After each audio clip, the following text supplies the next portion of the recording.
Buenos días a todos. Yo soy Alfonso Barreiro, voy a actuar de moderador hoy y a partir de ahora voy a cambiar al inglés, porque esta sesión, como hemos dicho, se desarrollará en inglés.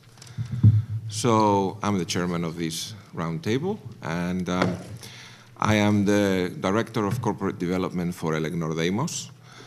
Some of you know us, some of us are here from the company, so you know us, but some of you might not know us. We're a space company. We've been in business since 2001. We're about 500 right now, and we operate a satellite, Deimos 1. We launched that in 2009, and we're building our second satellite, Deimos 2, and that will be launched, hopefully, without delay in 2013. Apart from that, we've been working for ESA for a long time. We accumulate a very, very extensive experience in the space sector in our personnel. We're not that old as a company, but we are old hands at this. So I don't want to pitch the company anymore. That's enough. You can look at us up in the web these days. So that's... I think we have a very interesting panel. I will try to be as neutral as possible. I don't want to. I think the rest of the panelists are the ones that have very interesting things to say.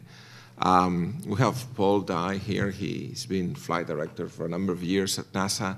He can tell us quite a bit about that. He told us a lot yesterday. And we have Stephen that has flown 4 times in the shuttle.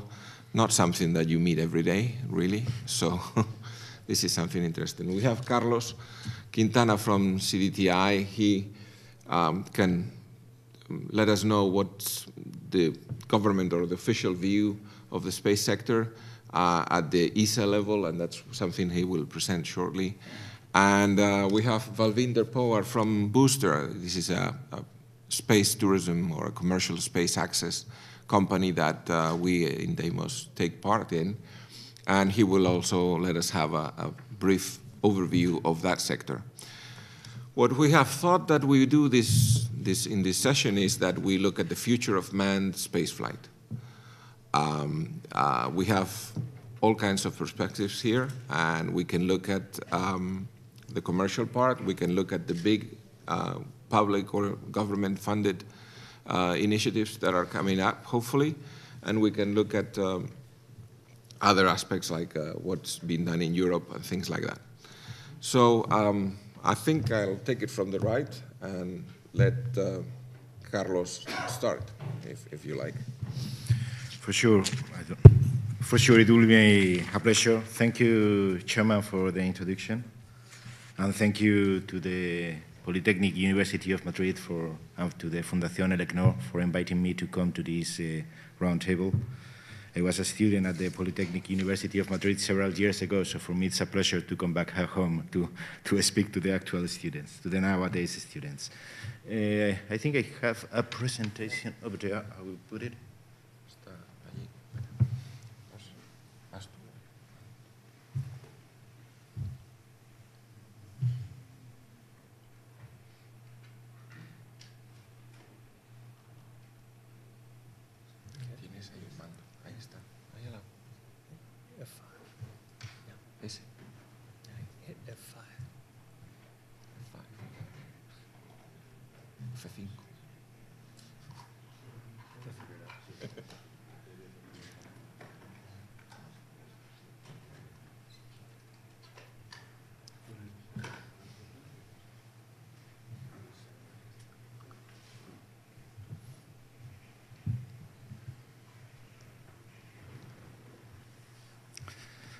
So I will try to give the institutional vision of the human space flight. I will try not to be so boring and to introduce a little bit.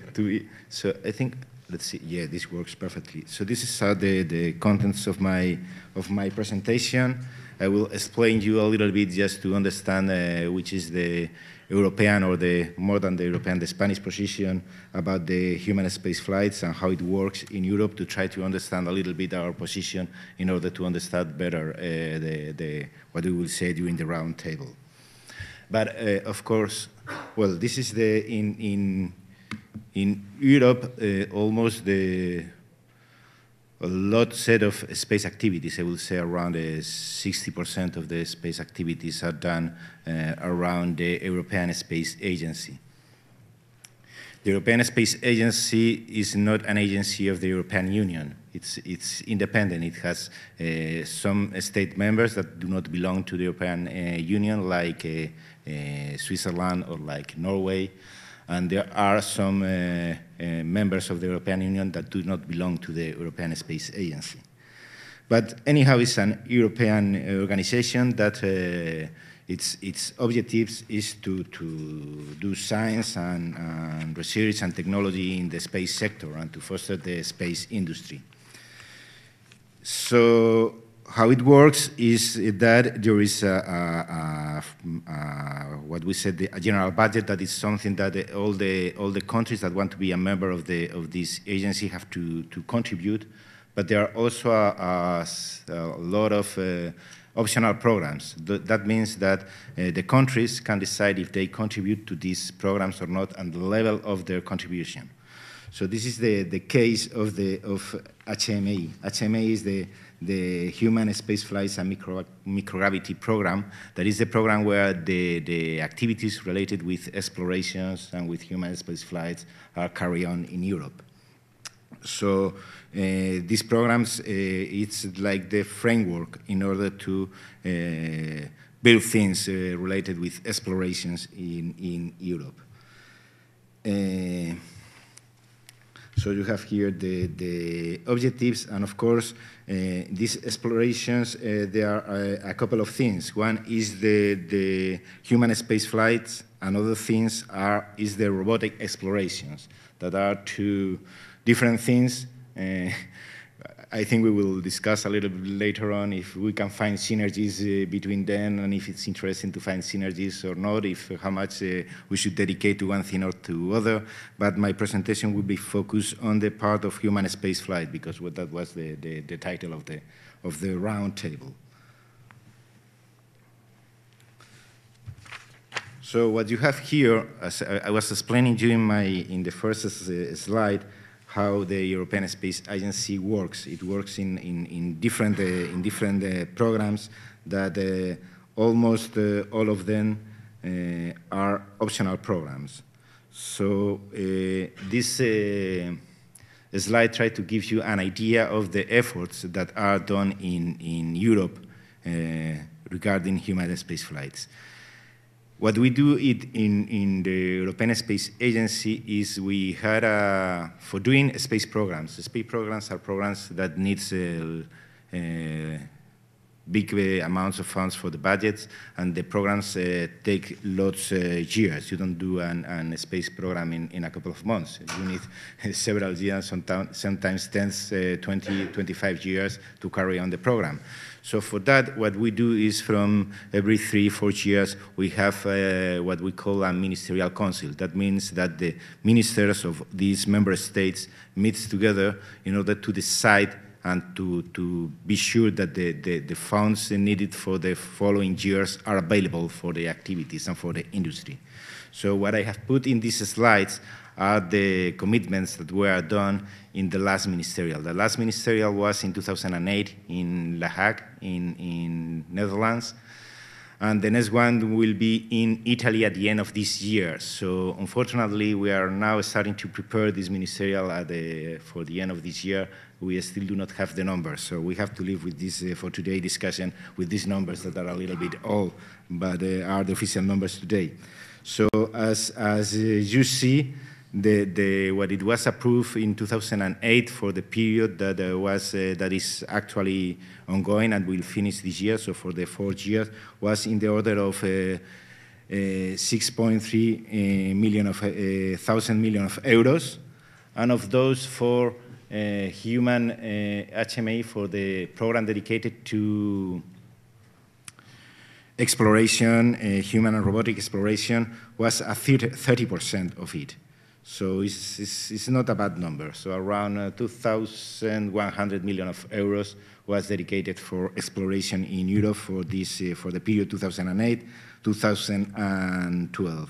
And that's from the point of view of ESA. From the point of view of Spain, as I say, these programs are optional, so you decide to which ones you put more funds or less funds, and those decisions are taken depending on a number of factors, that is the scientific interest, the industrial interest, the technology interest, the preparation of your industries, and so on and so on. So from the point of view of the Spanish administration, we dedicated to human space flights and robotic exploration at 15% of these funds. Okay, now let's enter in the details, and I will focus now in the human space flights or human exploration. Let's start. This is just for starting with nice pictures. With I'm sure I don't know if you showed something yesterday. If I repeat something that it was said yesterday because I was not able to be there yesterday, so I apologize in advance. But okay, this is a nice couple of photos. One is of the International Space Station. Another one is an astronaut doing an EVA, I think it's called, extravehicular activity, and if I'm not wrong, that's the modulus Columbus that is the European laboratory in the human space flight.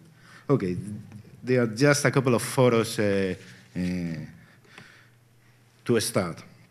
So, in Europe, which is the frame that we have to do this, to found activities in order to do research and development in human space flights?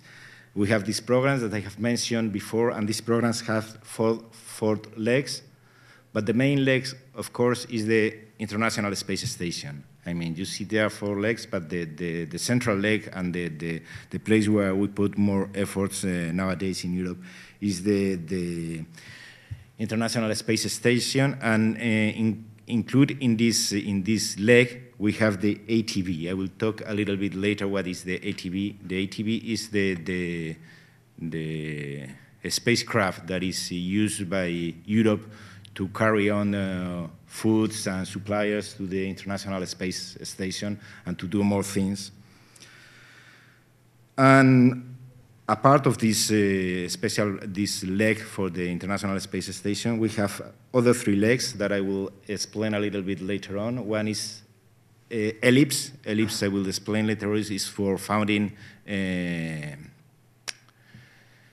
scientific instruments that are carried out to the Columbus laboratory in the ISS to do some experiments. The 3rd leg is early activities, is related to do some technology research for the International Space Station, not for the payloads, for the ISS itself. And the 4th leg is for doing research for other activities related with exploration, not with the ISS.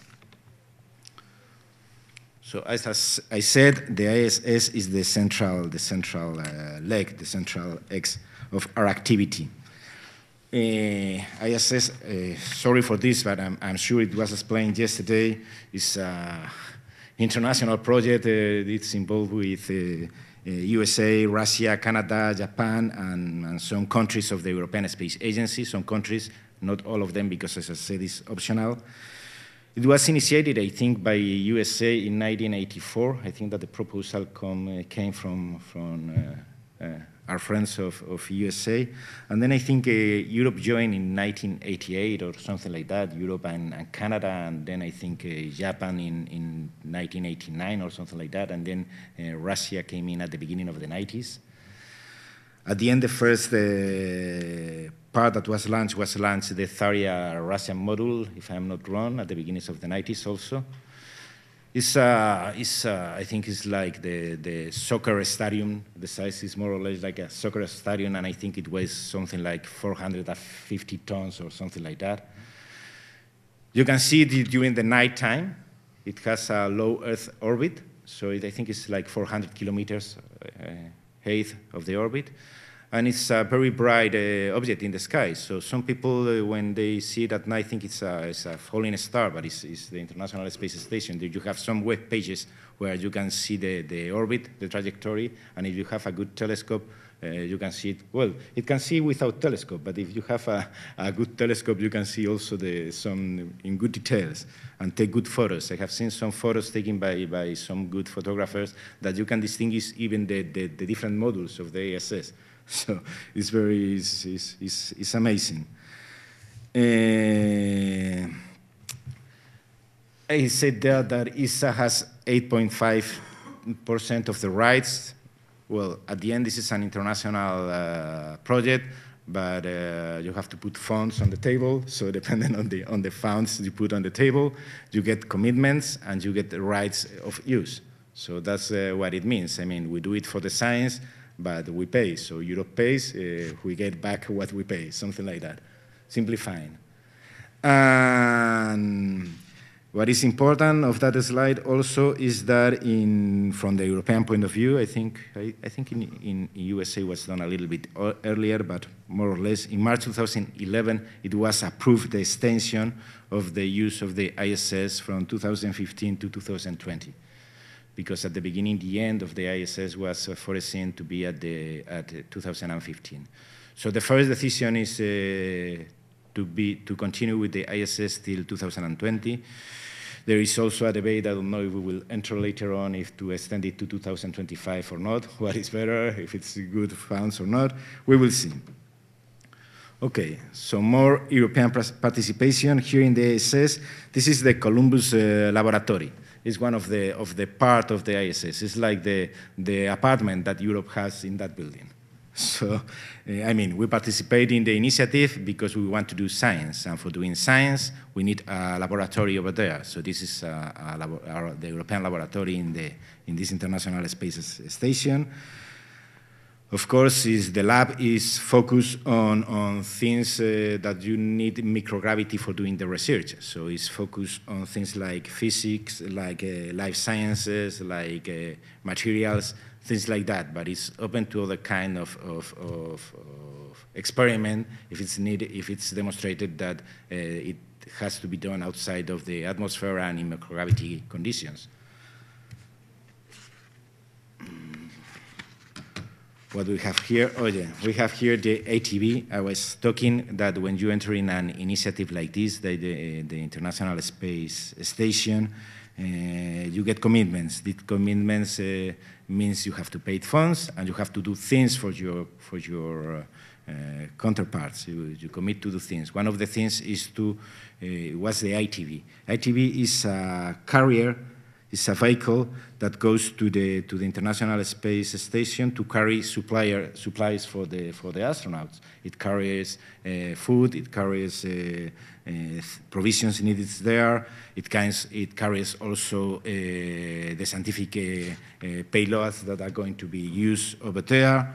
So the capacity of this ATV is 7.7 tons. So it means that we can put inside this vehicle 7.7 tons, and we carry it there to the International Space Station. Once we are there, this ATV, this European vehicle, if I am not wrong, is docked to the Russian part, because the Columbus lab, the European apartment that we have over there has not a door to entry from the outside. We have to enter through the Russian apartment. And we cannot do it from the American apartment because the doors to dock in these parts, the doors, the way they work are different. So maybe that could be also an interesting debate later on, if we can do a standardization of the docking systems or not, because I think that's something interesting, by the way.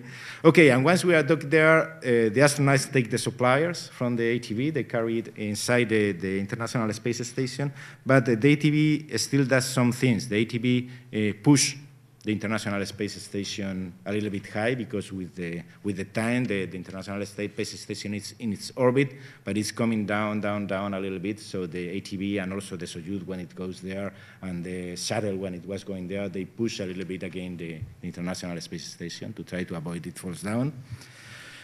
and also do other things, that is to recollect the garbage that is generated by the astronauts and take it down again.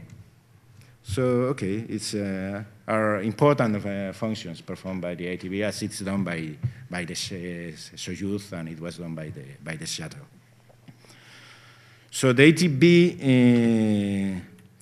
the European program is to launch 5 ATB, was the commitments. We have launched already 2 of them. The third of the ATB will be launched, I think it's the 23rd of March this month.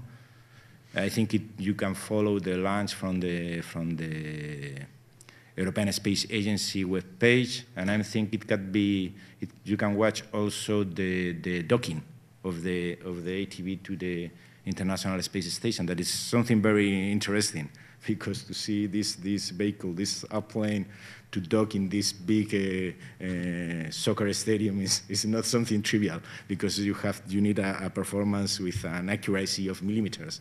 So to obtain that in the space is not easy.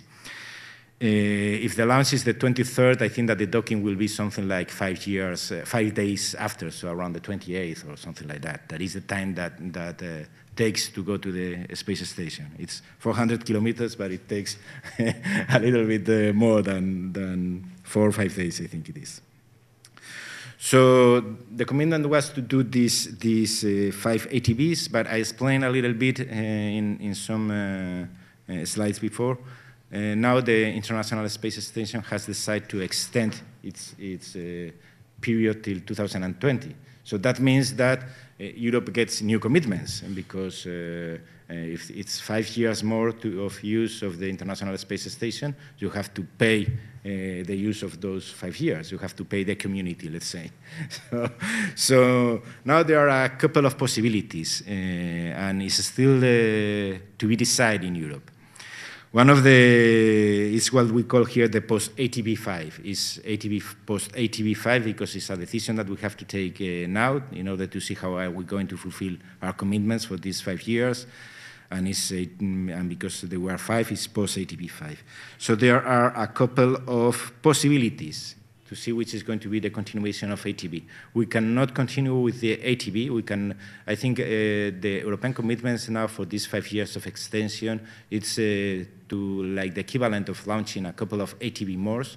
It will be the ATB 6 or 7.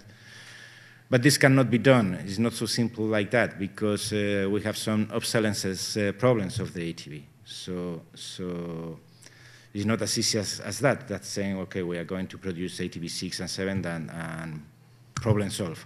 So there are a couple of solutions to fulfill our commitment. One of them is to do, I don't know if it was explained yesterday, or if it will be explained later on. NASA is working in a vehicle that is called the multipurpose crew vehicle. So one of the possibilities is Europe to build one of the modules of this vehicle, to build the service module, or other possibilities to do an evolution of this ATB. That is what I call there the versatile autonomous concept. It's an ATB, but solving the problems of obsolescence and try to do something more flexible and more agile. So this decision will be taken in November. So it's a little bit earlier to say something today, but okay, for sure we will do something. And of course, as I said at the beginning, the industrial and the technology matters and the scientific matters will have a big influence for the decision, but also nowadays, for sure, the budgetary matters. So all of that will be taken into account, and we will see.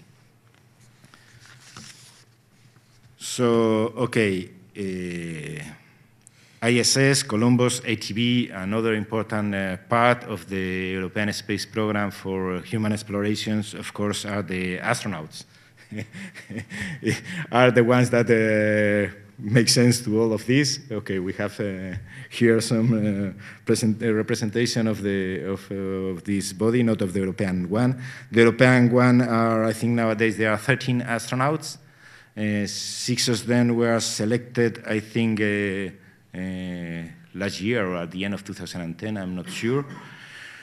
So, of course, to become an European astronaut, first you have to be a citizen of a country that is in this, on board of this optional program. So Spain is a country that is on this program, so that's why we have one astronaut, that is Pedro. I think he was in the session of yesterday. Unfortunately, he cannot be here.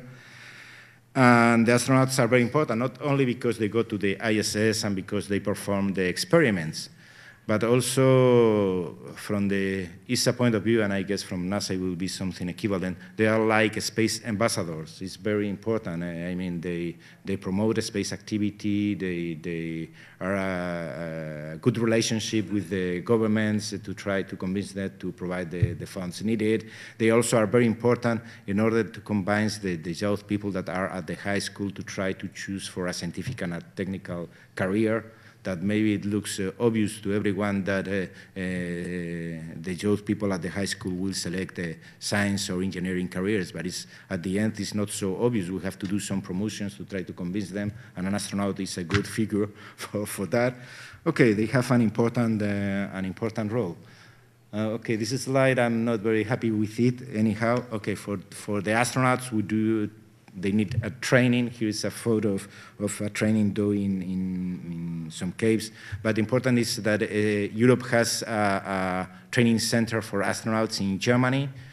In that center, they have all the things they need to do these extravehicular activities. They have this famous swimming pool where they try to work in the same gravity conditions that they will find in the space. They have a replica of the Columbus in order to try to manage through the Columbus, like with the light shut off in the room.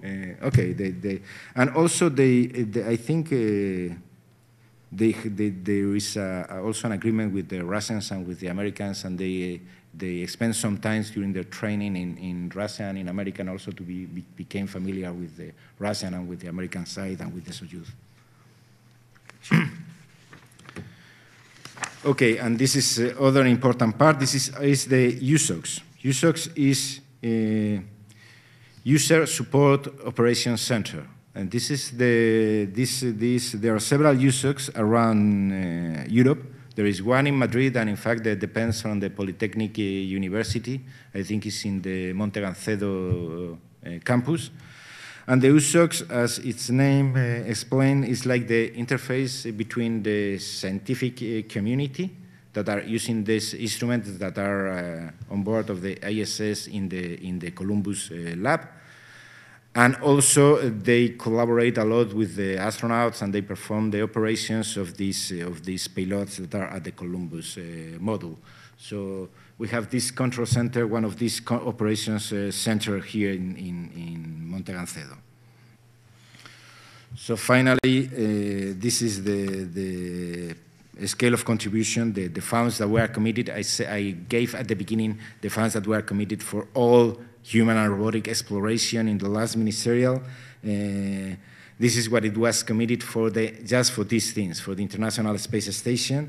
So as you see, we were saying at the beginning that for all the exploration was like 2,100 million euros. So for this, for the ISS, was 1,370 million euros.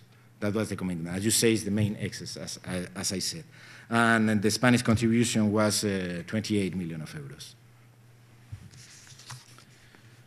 So other thing, ellipse, I was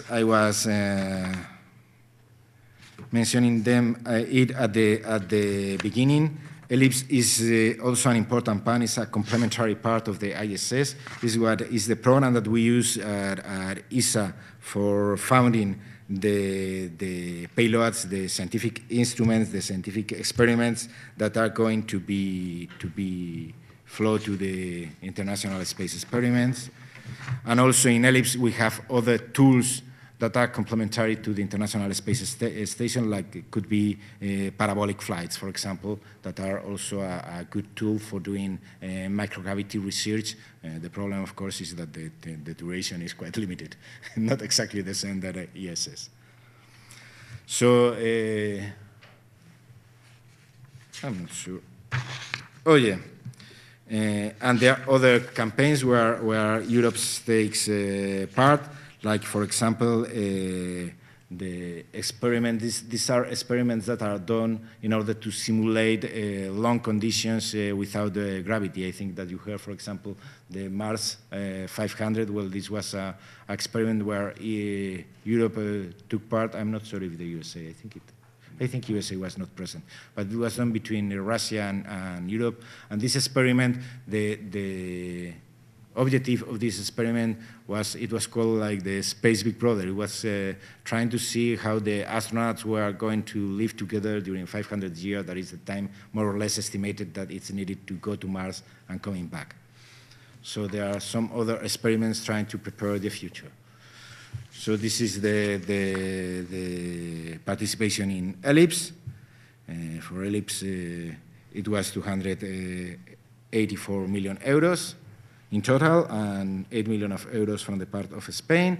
And for the part of Spain, what experiments are we doing? We are centered now in this experiment that is called ASIM.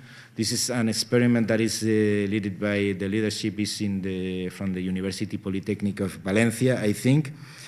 And here the objective is to study the upper atmosphere and the ionosphere, and to see the interaction of the high energy particles in this with this part of the atmosphere.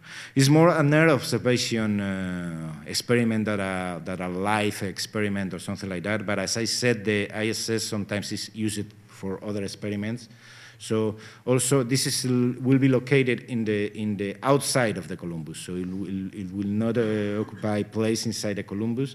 It will be in the outside. So it's also a good, ISS is also a good opportunity to put experiments outside of, in the outer part, and to do things like this, or Earth observation experiments, something like that. So this are other experiments that have done in Spain and have flown in the International Space Station. One of them is TripleLab.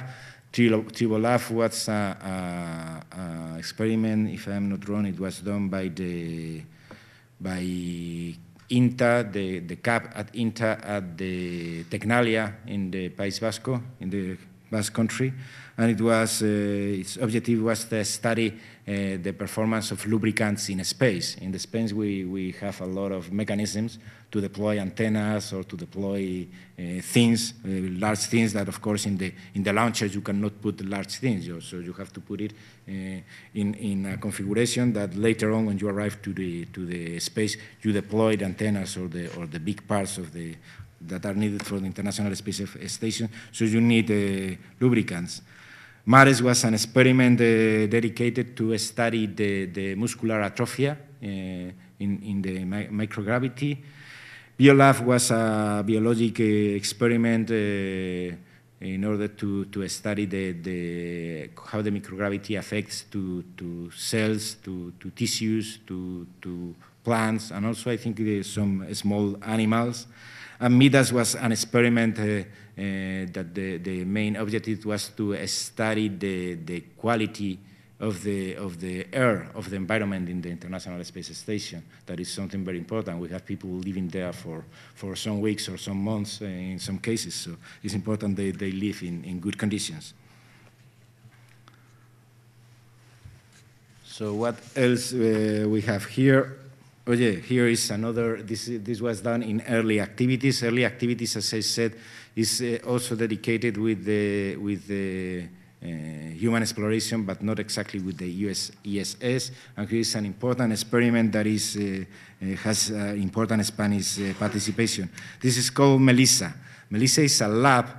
This is not in the space, this is in the University of Catalonia, in the Polytechnic University of Catalonia. And the objective of MELISA is also try to work to prepare long-term travels in the space. The objective is to see how we use the waste generated in these trips, and try to generate energy, try to generate food, and try to generate water from this waste.